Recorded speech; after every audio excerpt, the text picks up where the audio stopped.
Os segredos do Terceiro Reich. O ouro nazista.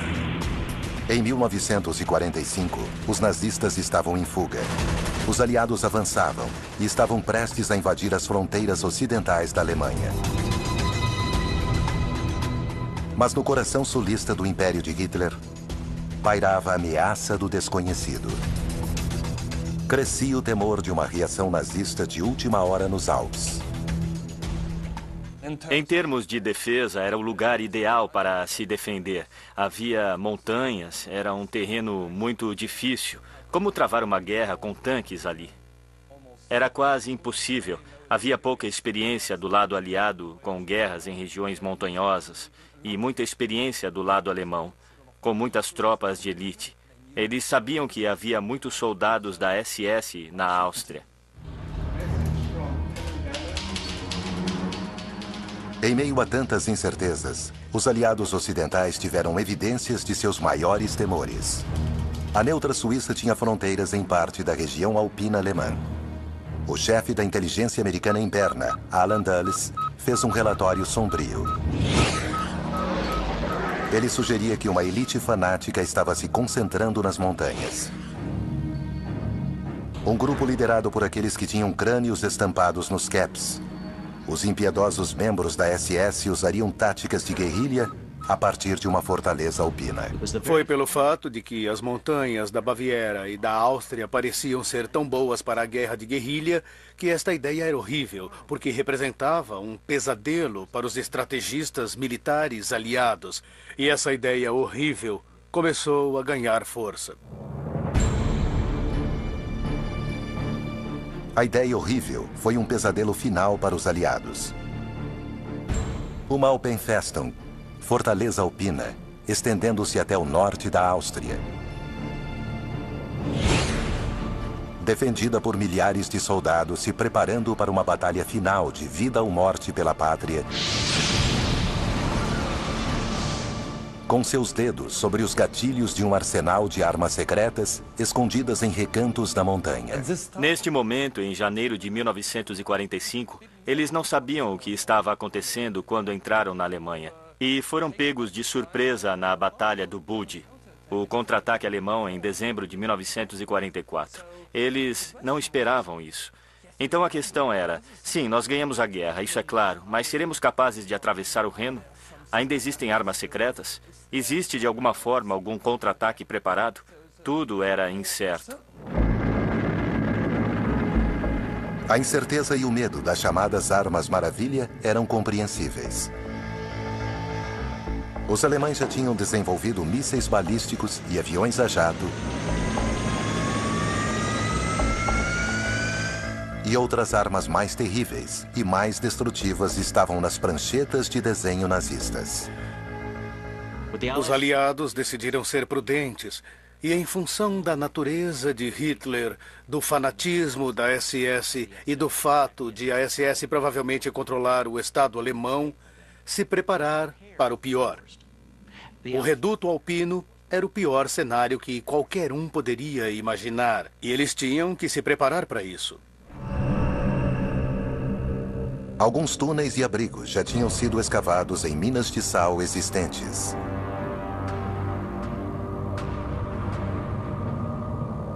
Ainda hoje, as ruínas da suposta fortaleza alpina estão muito bem escondidas.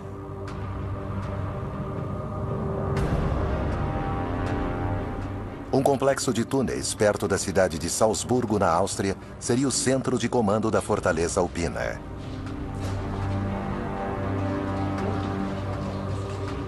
Esses túneis também foram usados para construir aviões e foguetes, depois que bombardeios aliados reduziram fábricas alemãs convencionais a escombros. De acordo com os projetos para a Fortaleza Alpina, este é o lugar onde o alto comando da SS ficaria, liderada por Himmler. Os documentos de Himmler em Berlim já tinham sido embalados e endereçados. O complexo tem 6.000 metros quadrados e o projeto previa 22.000 metros quadrados. Além dos abrigos subterrâneos, os alemães pareciam estar recrutando homens na região. nazistas veteranos reunidos nos Alpes.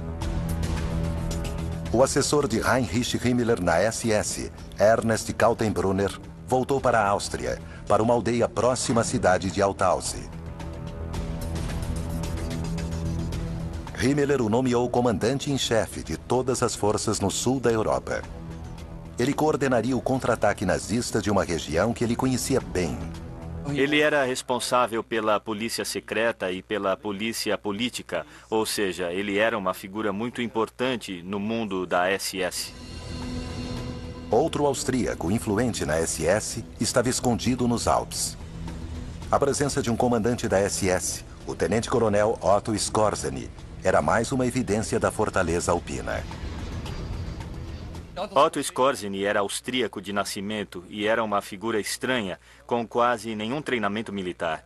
Mas foi muito inteligente para se estabelecer no mundo da SS.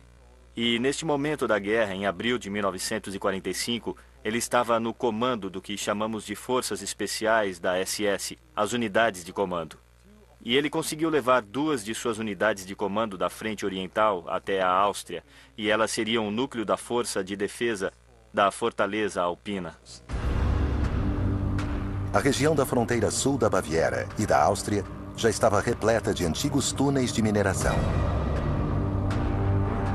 Alguns deles foram ampliados e utilizados para construir armas.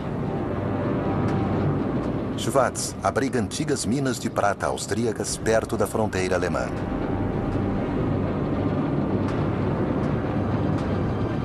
Um túnel penetra fundo na montanha, até uma sombria ruína nazista.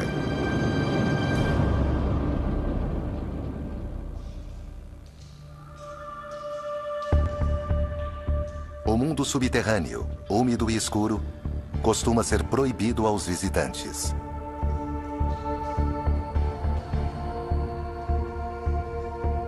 Dois quilômetros dentro da montanha, uma estrutura de aço e concreto de uma fábrica subterrânea de aviões está lentamente deteriorando. Pedaços de metal enferrujado estão espalhados pelo chão rochoso. Restos corroídos de peças de aeronaves, abandonadas antes que os operários tivessem a chance de arrumá-las.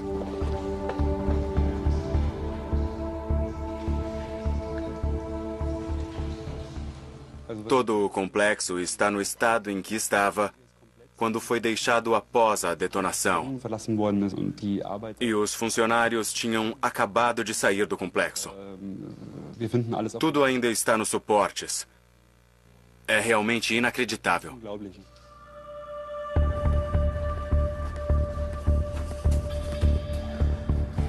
Bem abaixo da superfície, longe da ameaça dos bombardeios aéreos aliados, os antigos túneis de mineração eram locais ideais para construir armas, incluindo uma nova geração de aviões que os nazistas pretendiam usar para conter o avanço dos aliados. Estes são os restos de um dos primeiros caças a jato do mundo, o Messerschmitt 262. Quase 1.500 foram construídos, mas apenas algumas centenas travaram combates. Os alemães também desenvolveram um bombardeiro a jato. Hermann Göring, o chefe da Luftwaffe, fez uma exigência à indústria aeronáutica. Ele queria uma aeronave de 1.000 quilômetros, 1.000 quilômetros de autonomia, que voasse a 1.000 quilômetros por hora, levando 1.000 quilos de bombas. E na época era uma exigência muito difícil para qualquer fabricante atender. Engenheiros alemães superaram outro grande desafio e criaram o primeiro míssil balístico de longo alcance do mundo, o V2. O chefe da SS, Heinrich Himmler, foi um dos muitos líderes nazistas que visitaram o local de teste do V2 em Peenemünde. Mais de 1.000 mísseis V2 foram disparados contra a Inglaterra. Eles eram o auge da tecnologia de foguetes na época, voando a cerca de 80 quilômetros acima da Terra. o V2 trouxe medo e devastação. Estima-se que esses mísseis mataram quase 3.000 pessoas. Lançados a partir de rampas móveis, os foguetes V2 eram outra ameaça em potencial da fortaleza alpina.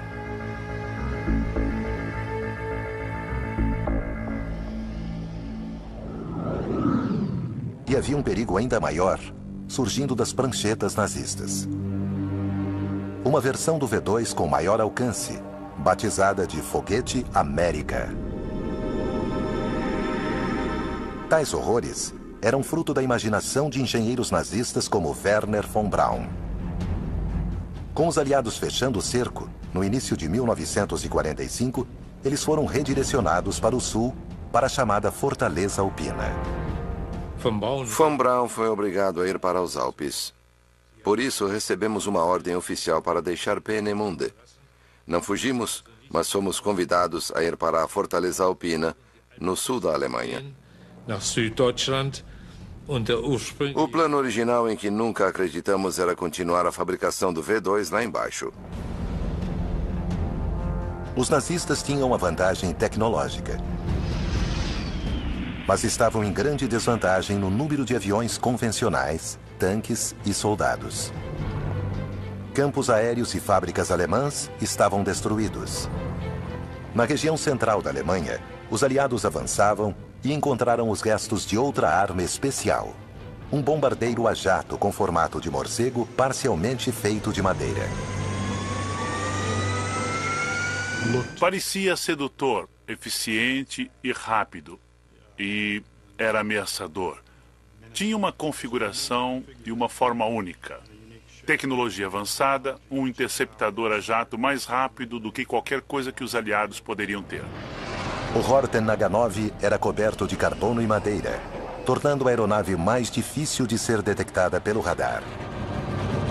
Foi talvez a primeira aeronave furtiva do mundo. Os irmãos Horten esperavam que seu avião levasse uma bomba de 1 tonelada.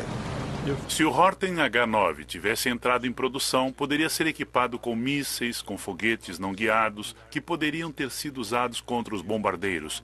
Tudo isso é bem possível. E, em um número significativo, ele certamente era mais veloz do que os aviões aliados e teria tido um impacto significativo na guerra aérea.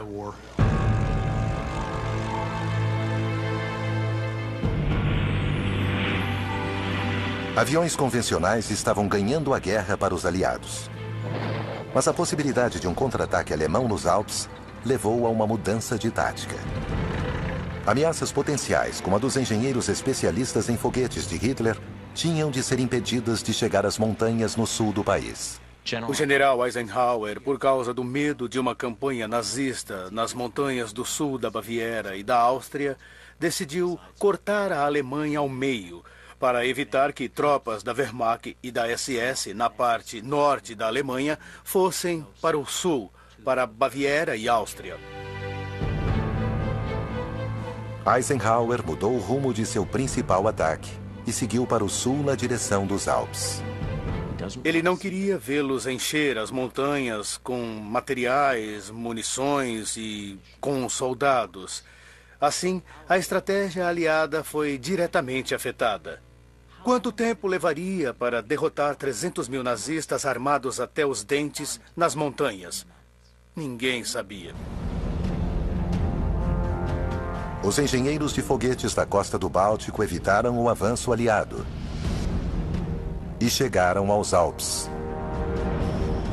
Eles eram vitais para o exército e tinham de ser protegidos a qualquer custo pelos soldados nas montanhas.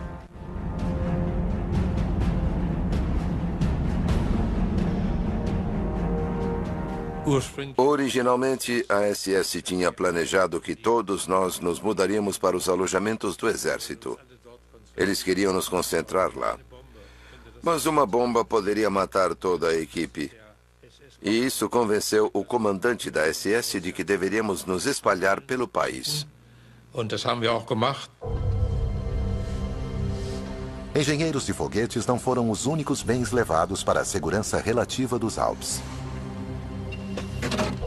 O Banco Central de Berlim foi bombardeado. Ouro, dinheiro e outras reservas não estavam mais seguros na capital.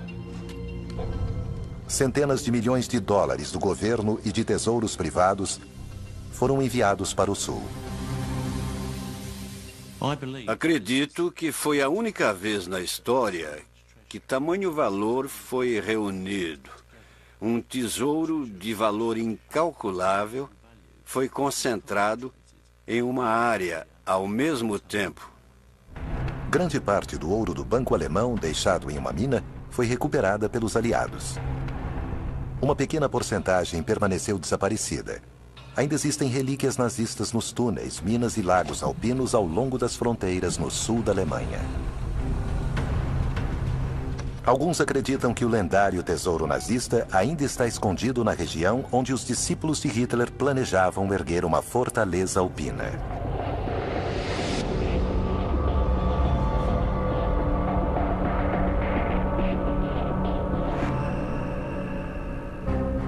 Algumas histórias sobre o tesouro nazista são baseadas em supostos relatos de testemunhas oculares nos últimos dias da guerra. Mas nem tudo pode ser considerado fantasioso. Uma fila de mulas subindo uma montanha dos Alpes uma noite chamou a atenção. Alguns moradores, que tinham relativamente pouco a ver com a confusão da guerra, perceberam que tinha alguma coisa acontecendo, inclusive minha mãe. Ela era jovem e depois de fazer as tarefas nos estábulos, uma noite, ela viu uma fila de mulas subindo a montanha. Uma coisa que ela sempre fala é que havia uma mula branca no meio delas. A mãe de Eva Sturme viu o que deveria ser um transporte secreto de centenas de barras de ouro no valor de milhões de dólares. O segredo não durou muito tempo. Este ouro também foi recuperado por soldados americanos que ficaram sabendo da fila de mulas no meio da noite.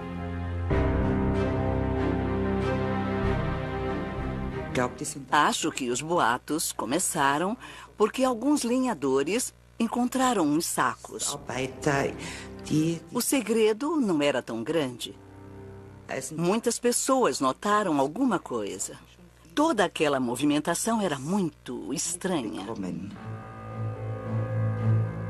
Ainda existem rumores e histórias de outros tesouros enterrados que não foram recuperados. Segundo histórias locais, algumas pessoas ficaram repentinamente ricas depois da guerra. Esses contos atraíram uma nova geração de caçadores de tesouros ao antigo território da Fortaleza Alpina.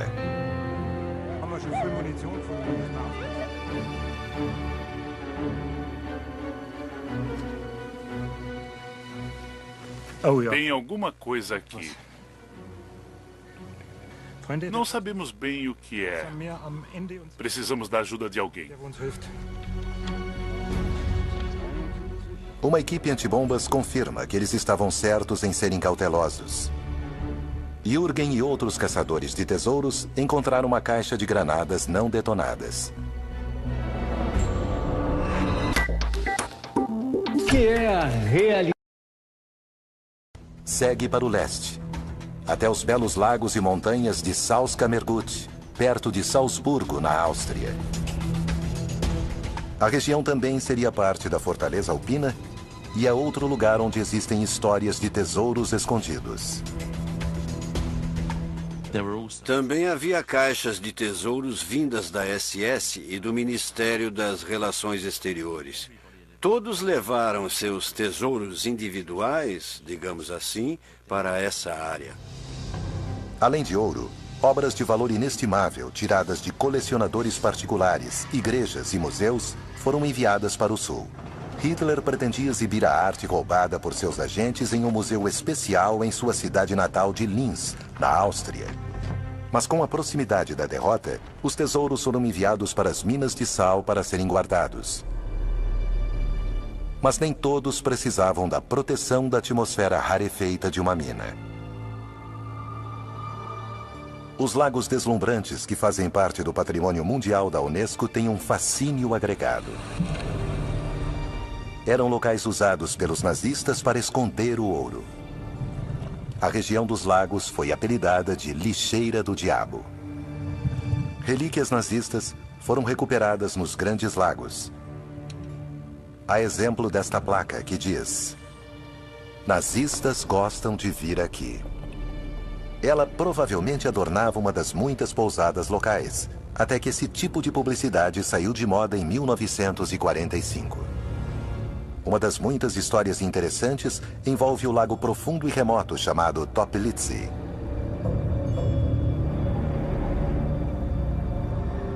Um fazendeiro local foi chamado na calada da noite para ajudar homens da SS a despejar inúmeras caixas pesadas dentro do lago, repletas de ouro e de arquivos secretos nazistas.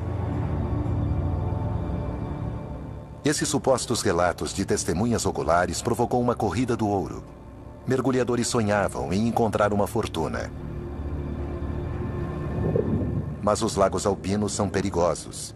Pelo menos 2 mergulhadores se afogaram no Toplitzky. Suas águas escuras estão repletas de obstáculos ocultos. Mas em 1987, todos os riscos pareciam ter valido a pena. Um tesouro espantoso foi aparentemente recuperado no fundo do lago por um mergulhador local, Gerhard Zauner. Mergulhamos no Toplitzky e o recuperamos. E ele foi confiscado. 3 dias depois, viram que não era ouro. Foi um exemplo brilhante do senso de humor de Gerhard Zauner. Os lingotes de ouro eram barras de bronze. Mas sua brincadeira foi uma grande sensação. Recebemos de volta, mas houve uma enorme reação da mídia. Ouro encontrado no Toplitzky foi notícia em toda a Europa. O ouro falso está em uma exposição em sua loja de mergulho, juntamente com uma enorme variedade de relíquias nazistas recuperadas no lago. Ele encontrou de tudo, desde medalhas a uma arma antiaérea, mas nenhum ouro. Outro tipo de tesouro foi encontrado no Toplitzky. Nos anos 80, o biólogo Hans Frick foi às profundezas do lago em busca de uma riqueza da vida selvagem. O biólogo encontrou um verme desconhecido, mas não foi isso que ganhou as manchetes. O lago revelou um intrigante segredo de guerra. Maços de notas de libras britânicas, perfeitamente preservadas no lodo do fundo do lago. Foi a segunda vez que notas britânicas foram encontradas no Toplitzky. Eu sabia que os austríacos tinham limpado o lago durante os trabalhos de recuperação de um mergulhador alemão em 1963. Por isso, fiquei surpreso ao encontrar essa enorme quantia de dinheiro lá embaixo. Talvez seja isso que estava nas caixas que um fazendeiro local afirmou ter visto quando ele supostamente ajudou a SS a jogá-las no lago. Uma máquina de impressão também foi encontrada. Uma relíquia das tentativas nazistas de sabotagem econômica. Eles visavam a economia britânica, o sistema monetário britânico. A ideia por trás das notas falsificadas era provocar inflação na Grã-Bretanha. As notas eram impressas no campo de concentração de Sachsenhausen. Além da falsificação de dinheiro, os prisioneiros também eram forçados a trabalhar em fábricas subterrâneas de mísseis. Mittelbau-Dora era um deles. Ele não ficava nos Alpes da Baviera, mas nas montanhas Harz, no centro da Alemanha. Quando as forças americanas libertaram o campo, restavam apenas algumas vítimas vivas. Os engenheiros de foguetes tinham sido levados para o sul, até a chamada Fortaleza Alpina.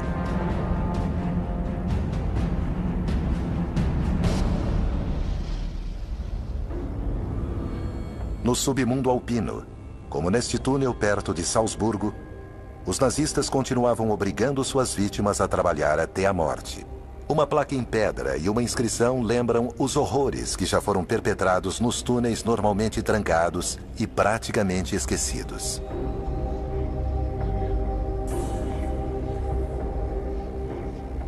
Prisioneiros poloneses, italianos e franceses do campo de concentração de Mauthausen estavam entre aqueles forçados ao trabalho escravo.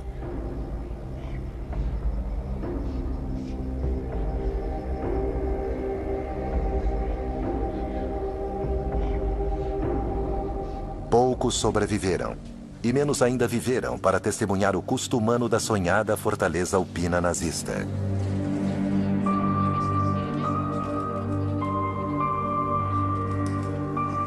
Alguns voltaram para homenagear vítimas de Mauthausen, como o padre austríaco Johann Gruber, que contrabandeava comida e dinheiro para o campo de concentração, mas foi descoberto.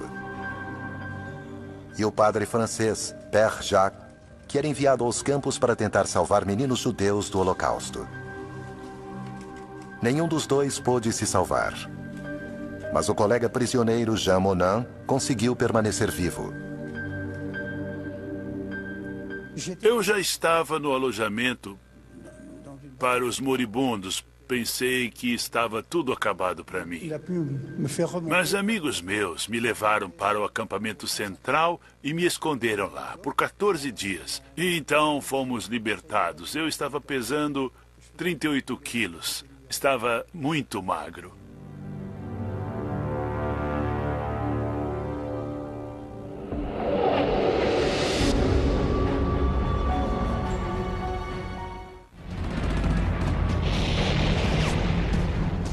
Mauthausen foi um dos muitos horrores que os aliados e os russos encontraram à medida que avançavam pelo que restava do Império de Hitler.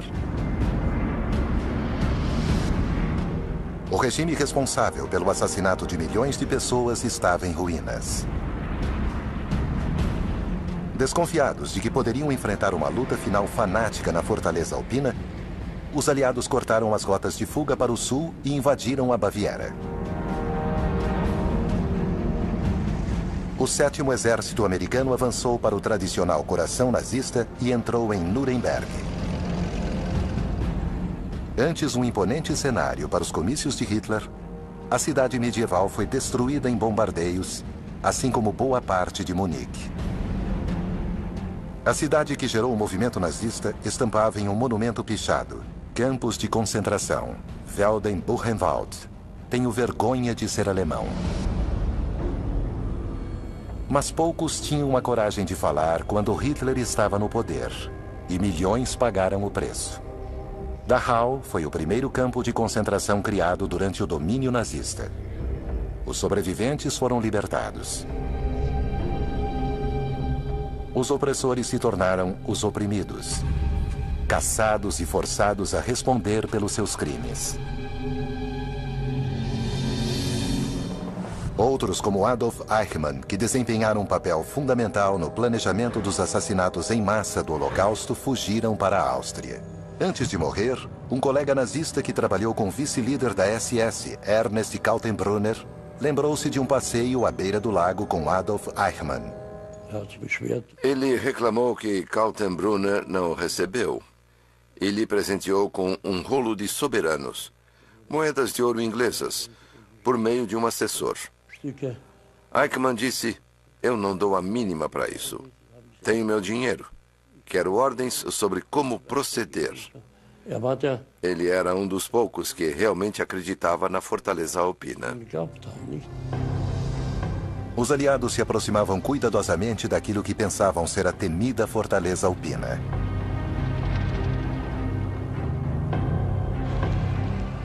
No sul da Áustria, a guarnição alemã na Itália se rendeu. O tempo estava se esgotando para os nazistas prontos para enfrentar uma última batalha ou uma fuga desesperada. Os aliados continuaram seu avanço em torno das montanhas, onde forças fanáticas alemãs poderiam travar uma batalha final. Mas para nazistas importantes como Adolf Eichmann, não havia uma fortaleza alpina onde se esconder. Ele foi capturado, mas depois escapou. Outros, como o assessor de Himmler, Ernest Kaltenbrunner, usaram a ameaça de uma fortaleza alpina como moeda de troca.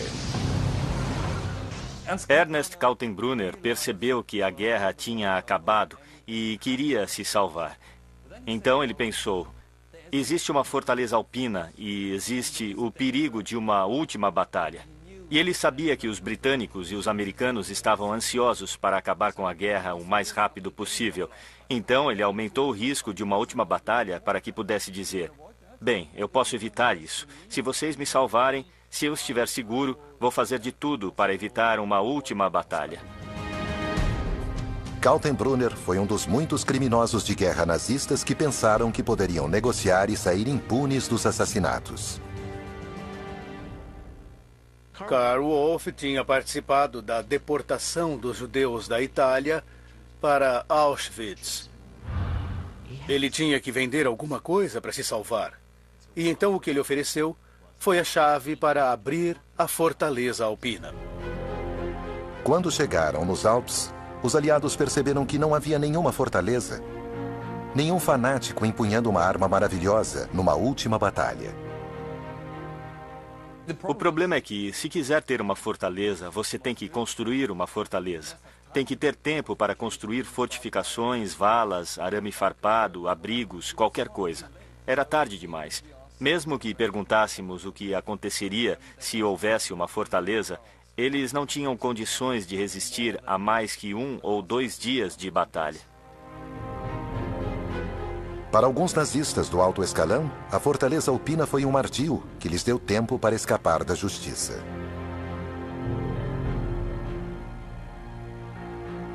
Um grupo de homens da SS que deveria ter conhecido o Carrasco se aposentou e aproveitou o resto de seus dias. Esse foi o efeito básico da negociação.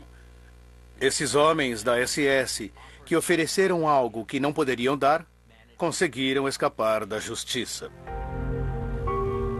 Outros alemães proeminentes estavam ansiosos para falar com os aliados ocidentais. Engenheiros de foguetes como Werner von Braun criaram os mísseis V2 que mataram milhares de civis inocentes. No entanto, eles receberam uma nova vida nos Estados Unidos para continuar o trabalho. Não acho que foi um grande problema para ele. Certamente não foi um grande problema para mim.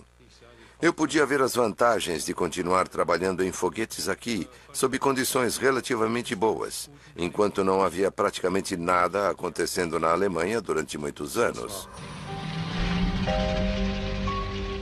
Os alemães não dispunham de mão de obra, materiais e talvez da vontade necessária para estabelecer qualquer tipo de resistência significativa nos Alpes.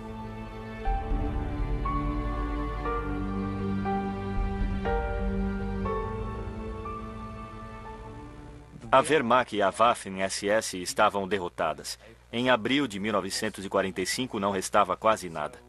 Por isso houve resistência a oeste do Reno, mas quase nenhuma a leste do Reno. Houve resistência na Hungria de unidades radicais da SS, mas não na Áustria.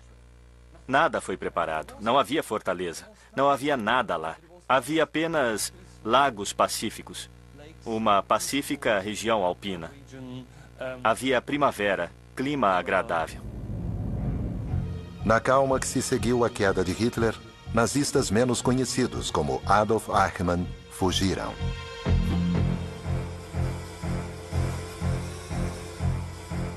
Mas não havia escapatória para a figura destacada do chefe da Luftwaffe, Hermann Göring, que também fugiu para o sul. Seus gostos extravagantes iam além de uniformes elaborados. O Marechal era um ávido colecionador de arte. Mas as obras de arte de líderes nazistas como Göring e Albert Speer vinham de fontes duvidosas.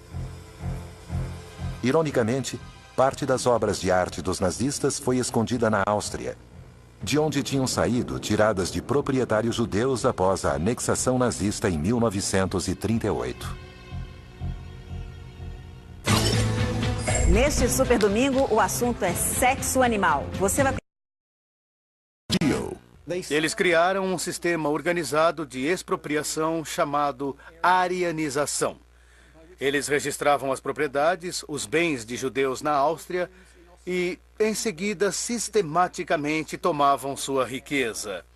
As coleções de arte eram parte desse processo ativo de extração e negociantes de arte alemães entravam em cena e retiravam de forma sistemática, metaforicamente falando, sob a mira de um revólver, as coleções de arte de negociantes e colecionadores judeus.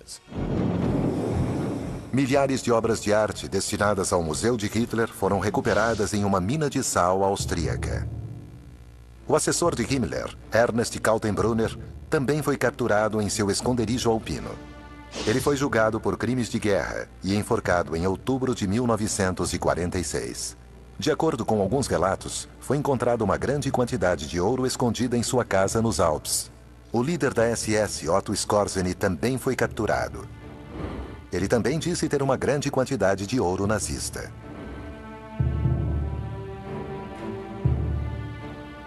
Ele foi interrogado pelo Serviço de Contra-Inteligência do Exército Americano. E quando foi interrogado, parece que ele se esqueceu de mencionar o vasto tesouro de que tinha tomado posse. O major da SS é o tema de muitas histórias intrigantes. Uma delas diz que ele foi enviado para a França em busca do Santo Graal. Apesar de admitir que ele e seus homens lutavam com uniformes americanos, ele foi poupado. E alguns dizem que ficou extremamente rico. Skorzeny recebeu um tesouro de Joseph Spessel, um administrador da SS. Ele tinha ordens para entrar em contato com Skorzeny. E, claro, ele entregou a Skorzeny um tesouro enorme que desapareceu. É outra história fascinante de um tesouro nazista escondido que inspira caçadores de tesouros até hoje. Skorzeny e seus homens certa vez acamparam perto do lago de Ödensee, na Áustria.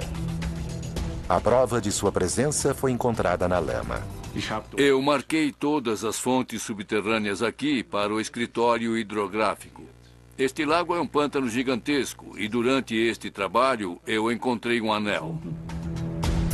O anel de honra da SS deve ter sido jogado no lago com a aproximação dos aliados. Talvez não tenha sido a única jogada no Ödensee.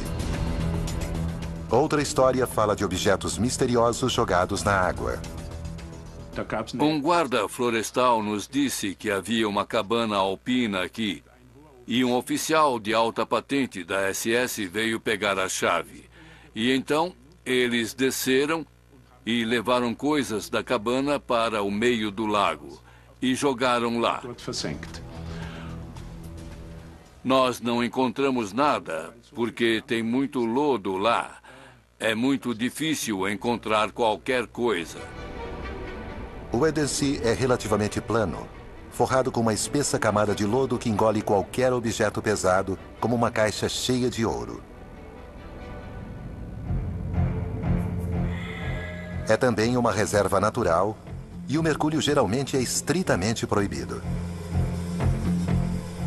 Uma permissão provisória foi concedida e uma busca no lago foi iniciada. Em um barco equipado com um radar de varredura de última geração e um aparelho de GPS capaz de gravar a posição exata de qualquer objeto detectado na lama.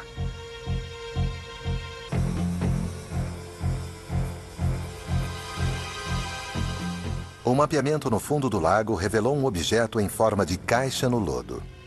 Seria o ouro de Otto Skorzeny? Autoridades florestais austríacas não se impressionaram e proibiram qualquer mergulho. Pelo menos um historiador também é extremamente cético. É tudo um mito motivado por essa ideia de Indiana Jones. É uma boa história para um filme de Hollywood, mas não tem nada a ver com a história. Sabemos que algumas vezes eles tentaram esconder ouro, mas tudo foi recuperado rapidamente. Mas lendas, como a do tesouro de Skorzeny, não vão desaparecer.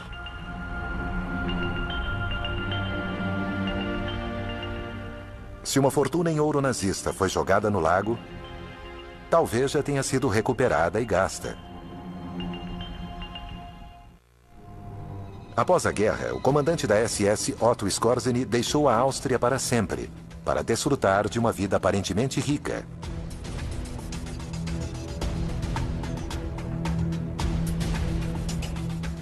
Skorzeny foi colocado em um campo de prisioneiros de guerra. Ficou lá por cerca de 3 anos, acredito. E depois ele acabou saindo daquele campo e desapareceu. Reapareceu na Espanha em 1950, quando parecia ser muito mais rico do que tinha sido anteriormente. Otto Skorzeny foi entrevistado em sua casa de verão em Maiorca em 1973. Sob o governo do ditador fascista Franco, a Espanha era um refúgio seguro para os nazistas não arrependidos.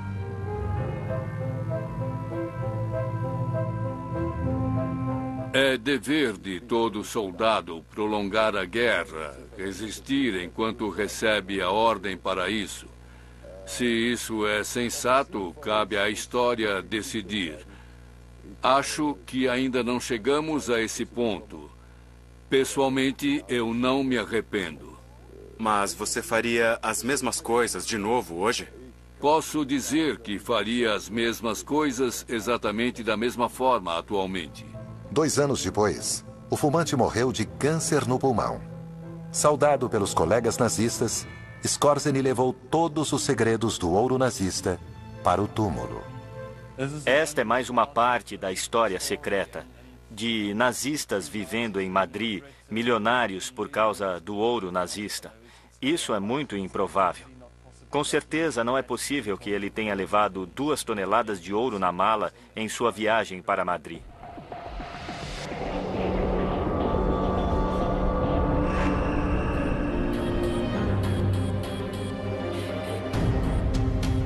Na cidade alpina de Garmisch, na Alemanha, a caça ao ouro nazista continua.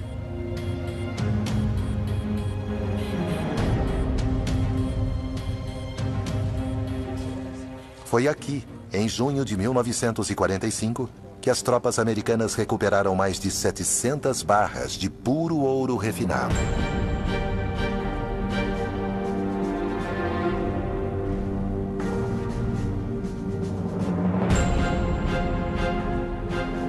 O tesouro valia centenas de milhões de dólares.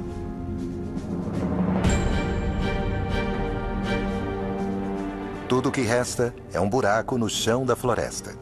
Mesmo assim, caçadores de tesouros ainda sonham em encontrar uma riqueza semelhante à descoberta pelas tropas aliadas vitoriosas.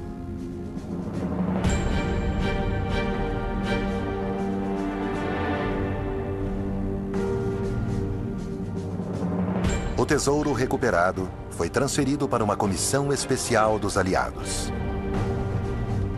Uma grande parte do tesouro foi encontrada nos anos 1940, mas uma enorme quantidade simplesmente desapareceu. Parte foi roubada, mas uma parte pode muito bem ainda estar lá. E alguém, algum dia, pode encontrar. É uma perspectiva que continua motivando os caçadores de tesouro nas colinas e lagos da região alpina, onde antes se imaginava ser uma fortaleza. Mas tudo não passou de um mito. Não havia fortaleza e nenhuma resistência heróica nas montanhas da Alemanha e da Áustria. A exemplo da fortaleza alpina, as lendas do ouro nazista também parecem ser nada mais do que um mito. No entanto, a busca nos recantos e penhascos continua.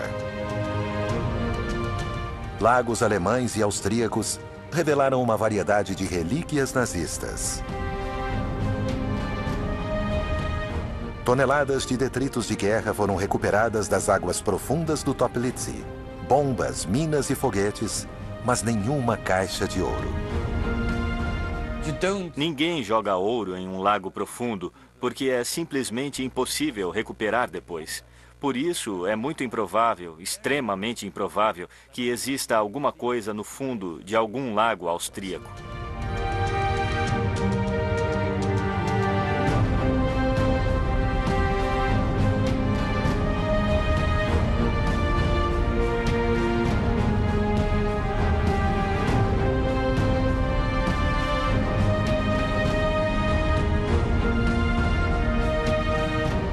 Versão Marshmallow São Paulo.